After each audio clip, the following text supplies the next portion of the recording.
of the most fascinating inventions of the 20th century has to be the airplane. In the first 20 years after the airplane became a reality in a bicycle shop in 1903, it was being used as a weapon in World War I and was already being used commercially for flights from the U.S. to Canada. The use of airplanes continued to develop over the years, making travel that was impossible just 100 years ago commonplace today, and is even the grandfather of man landing on the moon in 1969.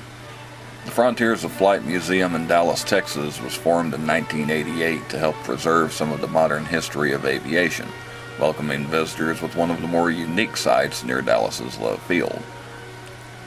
The tail end of a Southwest Airlines plane, the fighter jet next to it, and a U.S. Army helicopter are just a few of the things you'll see before you even walk through the door.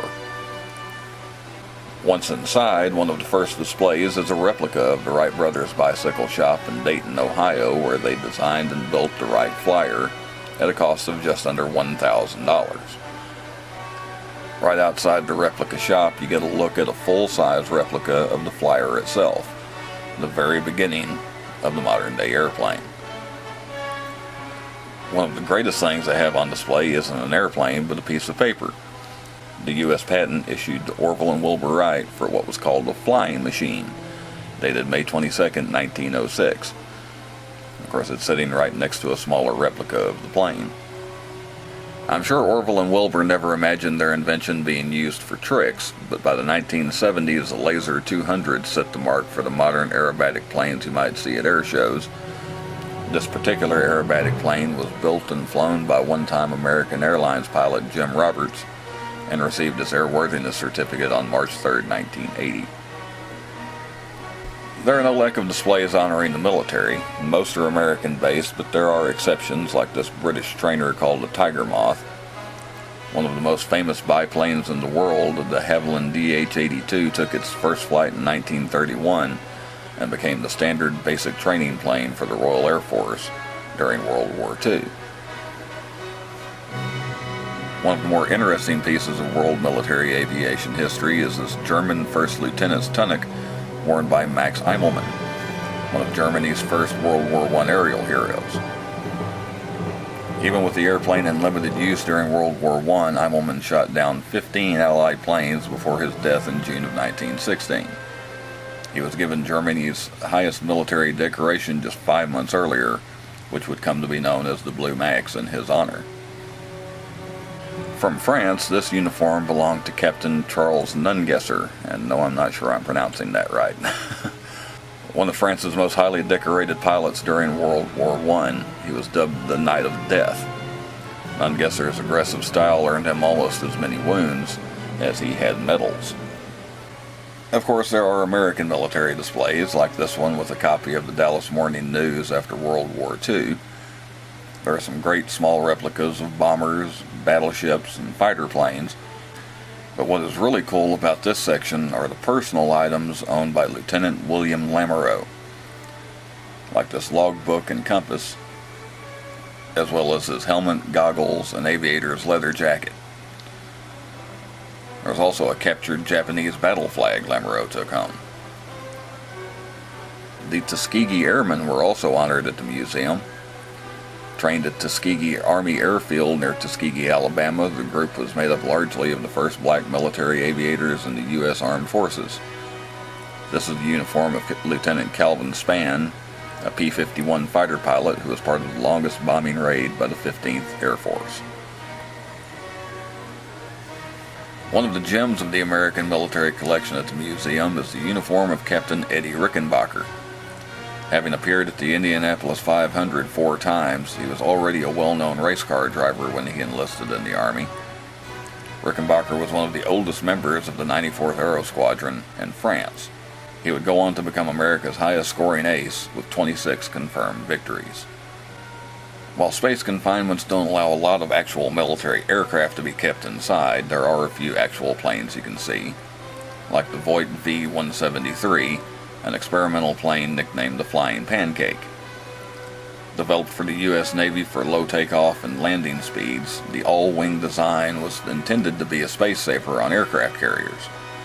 Although there were several test flights throughout World War II, prompting several UFO sightings around the country, the project was canceled at the end of the war before ever being used in actual combat.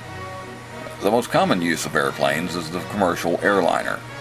Obviously, airline planes are far too large to have on display, but they do have several small replicas and even give you a look at some of the things you'll find on a commercial airline, like where they keep those tasty airline meals. What airplane would be complete without seats, which I know a thing or two about, and we get a good look at the lineup in this replica.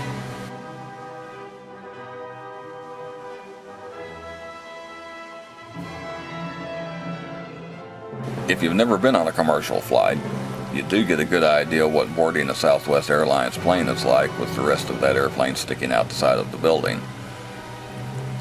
While there are just a couple of seats on the plane, you do get a nice display featuring the history of Southwest, one of the most popular airlines in this region. You also get a good look at this Harley-Davidson Softail, presented to Southwest co-founder Herb Keller by Southwest Airlines pilots. Well, they must have really liked their boss. And getting off the plane is... Oh, wait a minute. Hang on a second. Half of Southwest. It was a potentially devastating situation for Southwest. For those of you that don't know, I spent 18 years building airplane seats.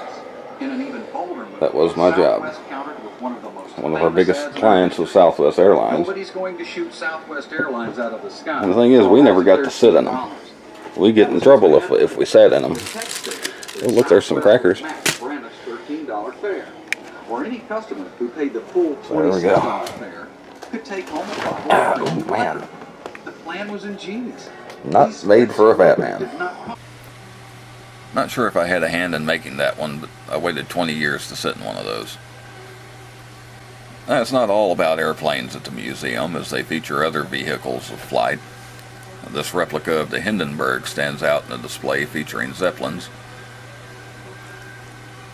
And the airplane's predecessor, the hot air balloon, is also given its due. He really doesn't look like he is ready to go up. But the pride and joy of the Frontiers of Flight Museum is the Apollo 7 capsule.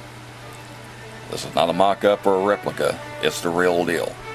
The actual capsule that carried astronauts Walter Cunningham, Walter Schirra, and Don Eisel. Apollo 7 was the first manned Apollo flight, orbiting the Earth 163 times over more than 10 days in October of 1968. The primary purpose was testing the systems and procedures that would be used on the first manned flight to the moon just 9 months later. And yes, I had to cheat and touch it. I couldn't help myself. I only scratched the surface when it comes to what is on display.